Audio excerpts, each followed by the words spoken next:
गांव में जो खनन हादसे की दर्दनाक घटना जो सामने आई है, आज उससे सारे देश का दिल दहलाया है।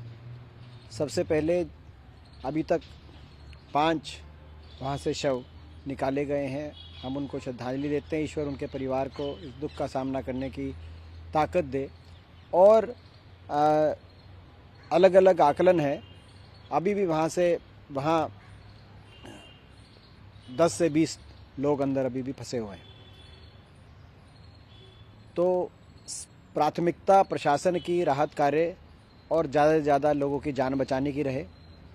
मैं ये भी मगर सवाल पूछता हूँ इस समय कि इन लोगों की जान जो चली गई उसका जिम्मेदार कौन है। वहाँ खनन सारे कायदे कानून और नियमों को तोड़ते हुए ये खनन कार्य किया जा रहा था, ये बातें सामने आ रही हैं। इस खनन के पीछे कई बड़े व्यक्तियों के नाम आ रहे हैं। कोई ऐसे व्यक्तियों के नाम आ रहे हैं जिनके तार उच्च पदों पर बैठे हुए लोगों से जुड़े हुए हैं हरियाणा में। इसीलिए साथ ही राहत कार्य हो,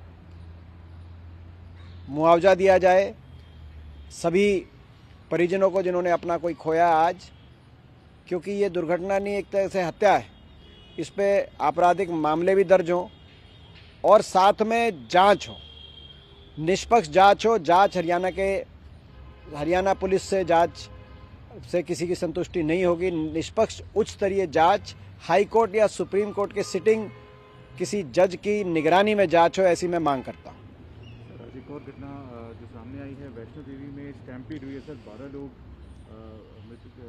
मृत्यु हुई है और 15 इंजर्ड हुए हैं कटरा में। कैसे देखते हैं सर इस? देखिए, बहुत ही आज नया साल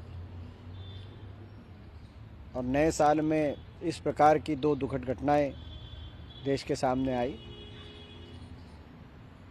जो वैष्णो देवी मंदिर परिसर में भगदड़ की व्यवस्था में जिन श्रद्धालुओं की जानें गई हैं, हम उनको श्रद्धांजलि देते हैं।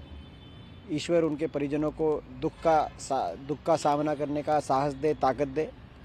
और साथ ही हम ईश्वर से प्रार्थना करते हैं कि जो घायल हुए हैं उनके जल्द स्वस्थ होने की, स्वास्थ्य लाभ की हम ईश्वर से प्रार्थना करते हैं। Heart-wrenching news is coming from Dadam village in Bhiwani, Haryana, where a mining accident has led to loss of numerous lives and numerous people are still trapped inside at the accident site. First of all, I would like to pay condolences to all those who have lost their lives.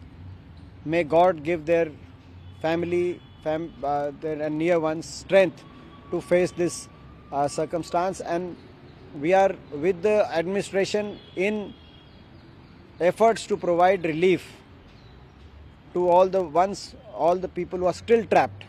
Various estimates are coming. At the same time, the government should quickly announce a relief package to all those who have lost their lives and to the injured. But that would not be sufficient. Khattar government has to answer who is responsible for the loss of lives. News is coming in that mining was going on,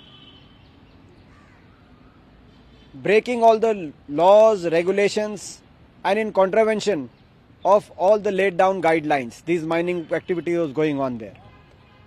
The news is coming in that a lot of people, high profile people are involved in this mining, and those who are somewhere linked to certain people who are occupying top posts. In such a scenario, people would like to know the truth. We ask not only for compensation and relief, we ask for justice, and for justice, an independent inquiry should be ordered. Inquiry within Haryana, under Haryana government or Haryana police will not suffice. Inquiry monitored by a sitting judge of either High Court or Supreme Court is the need of hour. We press this demand and we hope that the government will answer soon. Sir, we asked of the day, and 12 have been dead and 15 have been injured, taken to Katra. It is a heart-wrenching incident coming, and two heart-wrenching incidents which have marked the start of this new year, which is very unfortunate. The incident at Vaishno Devi Mandir Parisar is really very, very shocking and sad. All the devotees who have lost their lives, we offer our condolences. All those who are injured, we pray to the God that they should recover soon and they get well soon. नमस्कार, मैं हूं मानक गुप्ता। अगर आपको हमारा ये video पसंद आया हो तो इसे लाइक और शेयर जरूर करें, और हां, हमें सब्सक्राइब और फॉलो करना ना भूलें ताकि आप देश और दुनिया की कोई खबर मिस ना करें। तो जुड़े रहिए हमारे साथ और देखते रहिए न्यूज़ 24।